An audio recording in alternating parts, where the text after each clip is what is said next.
Hello and welcome back to the channel, and indeed welcome back to the bushcraft shelter. I've got an item here which I've crafted myself, and I did say I was going to craft it. I didn't actually film making it because quite simply I just wanted to get the job done, and that is a friction folder UK legal. And there's a couple reasons why I wanted to do it. Firstly, I wanted something that was going to be UK legal, and secondly, something that was going to be man enough to do the jobs around camp, which a grandfather's pocket knife or a Swiss Army knife, although, you know, they do the job, for what you want it to do to some capacity, it's nice to have something that's a little bit more robust that you can probably use with a little bit more force and exertion, because the whole thing is constructed with a little bit more emphasis on strength. And what I have here is my friction folder, like I said, that I've forged, and you can see that it's been forged from a horseshoe, and well, two horseshoes actually, one horseshoe for the blade and one for the actual handle and the actual holding part of the actual knife. As you can see, I've pancaked it over and folded it over. I got it up to temperature so I could do that. Nothing's uniformed because obviously it's a well-used and worn horseshoe. So I've had to make the best of it what I can. And that's the same as the blade. The blade was from a horseshoe. We know that there's no carbon in it, so it's not going to be, the same as your expensive bushcraft knives. But if I keep sharpening it, it does the job. Indeed, my fixed blades that I've made from horseshoes, yes, they're not, up to the same standard as your expensive bushcraft knives, like we say. But I just run a sharpening stone over them, and they've done me extremely well. And I like the novelty factor for it, and I'm already enjoying the novelty factor of this knife here. So it's a friction folder, as I said, so there's no locking mechanism, and the blade freely comes out and can be stowed away back in the handle. The blade itself is 2 3/4 inches, so it's well within the 3-inch limit and be non-locking. It's a lot heavier than a pocket knife, Swiss Army, or the other one I've got, pocket knife. So it allows you to be more robust when you're using it and treat it a that little bit more harshly. The pins itself are pretty heavy gauge for what would be an EDC UK legal knife, so I can use this for battening. It is rather heavy because obviously it's a horseshoe, but as you can see, I've got one pin running through mid-drift on the handle. That stops the handle coming back through and doing a 360. It won't follow through out of the handle, and indeed when you bring the spine of the blade back down, it stops there, because that pin is holding it from following through that way.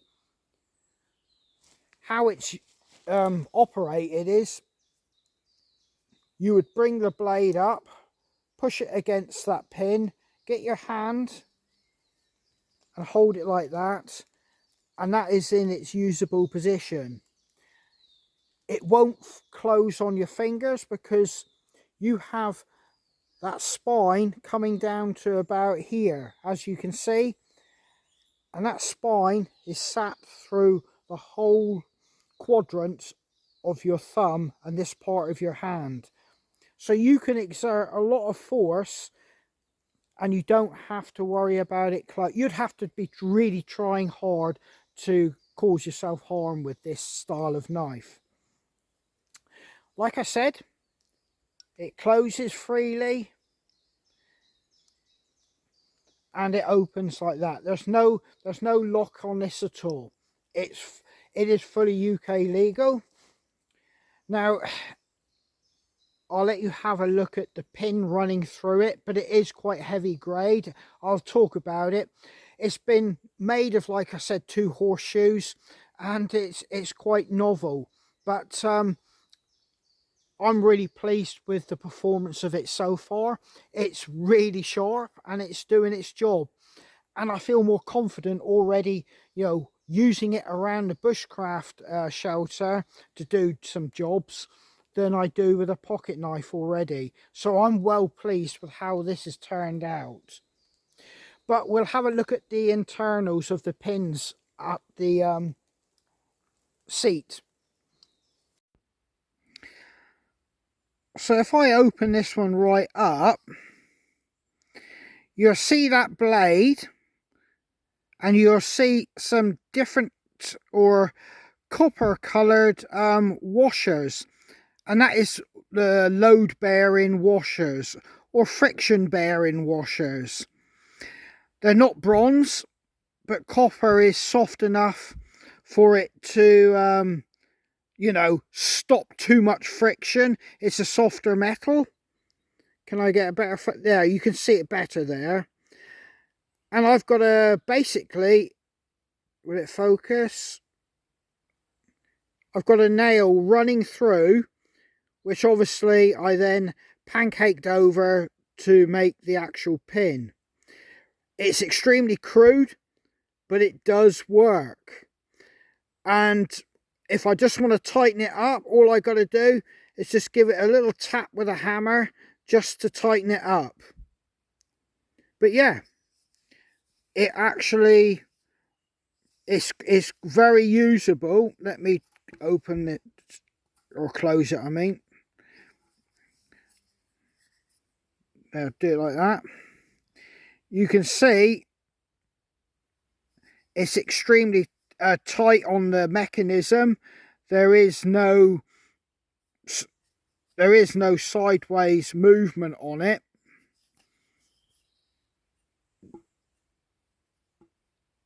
So yeah, I'm very pleased with this.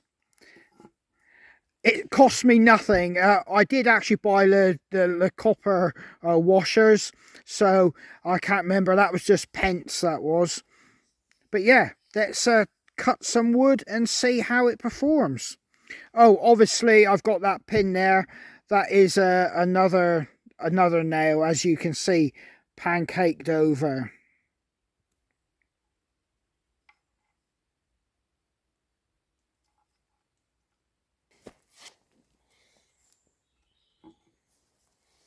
Right, just get a nice piece of hazel here.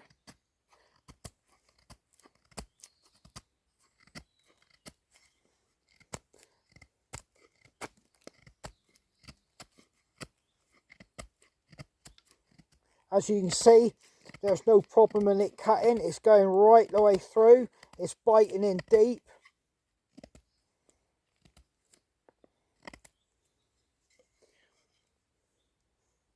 As you can see, it's working really well. It's taking off nice, big, thick slivers of wood here.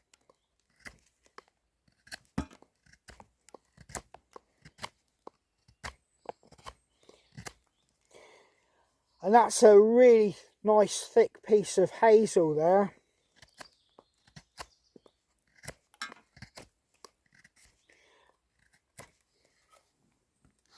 And it's taking off chunks that thick. It's really doing a really good job.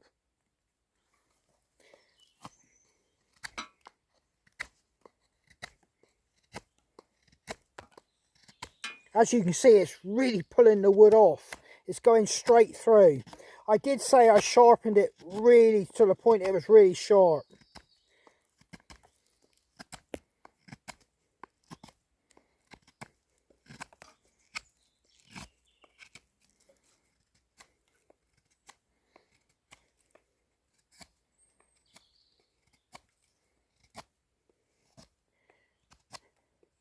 Yeah, really pleased with this knife.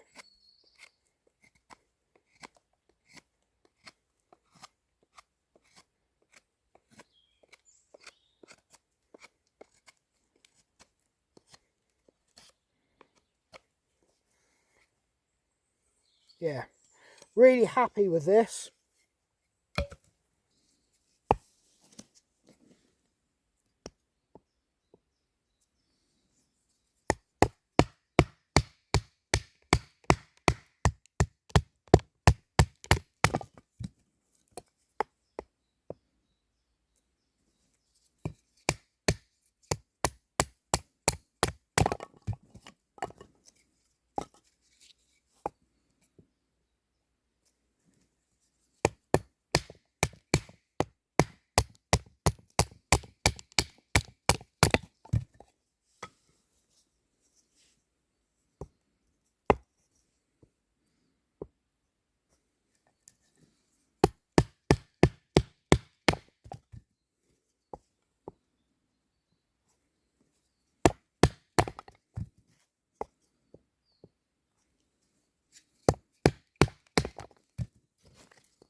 Now, on a previous video, you would have seen me actually trying to heat treat this after shaping it and getting it to a profile that I wanted to use for myself as a bushcraft knife.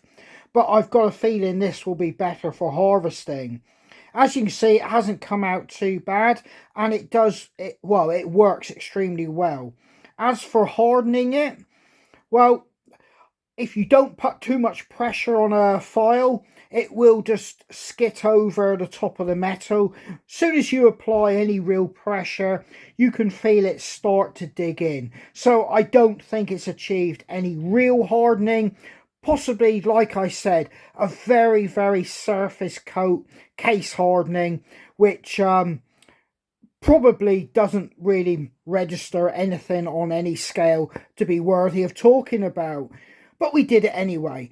But it is sharp, and I've been able to, and I've sharpened it to the point it's almost surgically sharp. It will take slivers of wood off with amazing ease.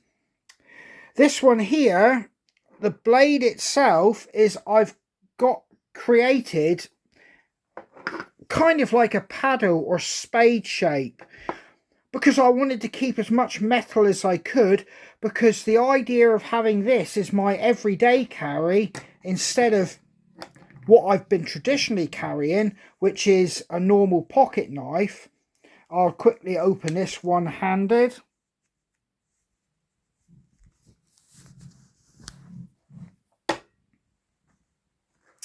And this is my everyday carry, even though recently, or a couple years ago, I did treat myself to, I've never owned one, so I thought, you know, I might as well own one.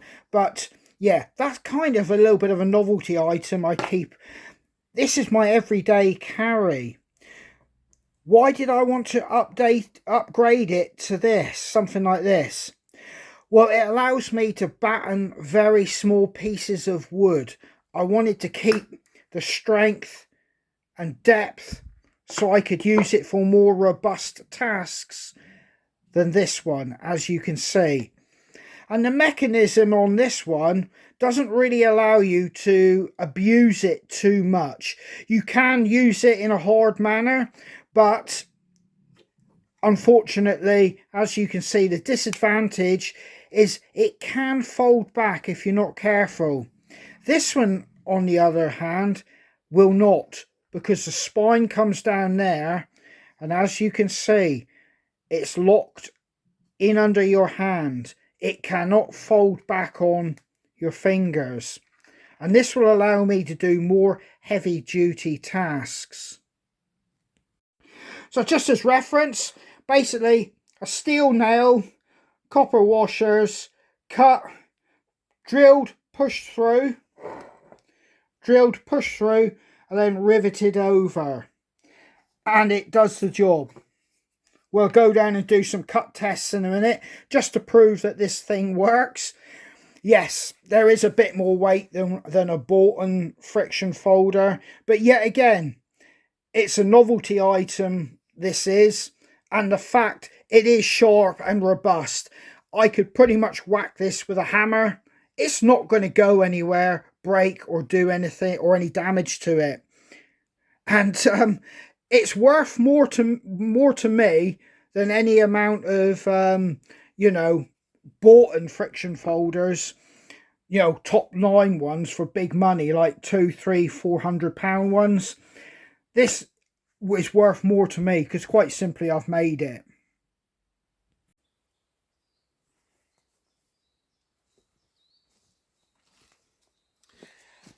Right, so that's my friction folder, and I'm very pleased with it. While I pancaked this one over, I did actually get another horseshoe, and I did the same, and I do have one more blank that I can make a blade, so I will construct myself another friction folder with a different style of blade, pretty much in the vein of probably one of my fixed blade ones. But I'm very happy. This is kind of like a universal blade design, enough of a point where I can use it to create like holes, or use it as a kind of like a bit of a drill. And yeah, I've got enough of an edge there to cut, shape, or even batten, as you can see. So very usable knife, and it's extremely robust. As you've seen, I can whack it, which I'd be very dubious about doing that with a Swiss Army knife, quite simply because the actual pin mechanism or the mechanism probably wouldn't take very kindly to that kind of abuse. This here has, well, a solid steel pin running right the way through it, so it's not going anywhere. It does actually sit inside my workman's pouch, so I can carry it around camp quite securely. I'm going to put a little lanyard with a little bit of a catch there, just so that I don't lose it when I'm in the woods. But as you can see, it's pretty discreet. It's not, in your face. So milling around a camp in a woodlands like this, I'm quite happy to have this. And like I said, it's UK legal as an EDC knife. So yeah, I hope you enjoyed having a look at this little Frankenstein construction that I've made of a friction folder. And I'm happy. I know there's no monetary value to this to anybody else, but as I always say, because I made it and because it works, it's worth the world to me. I'm enjoying using it. So thank you for coming along, checking out my friction folder. As usual, take care, stay safe, and hope to catch you guys on the trail.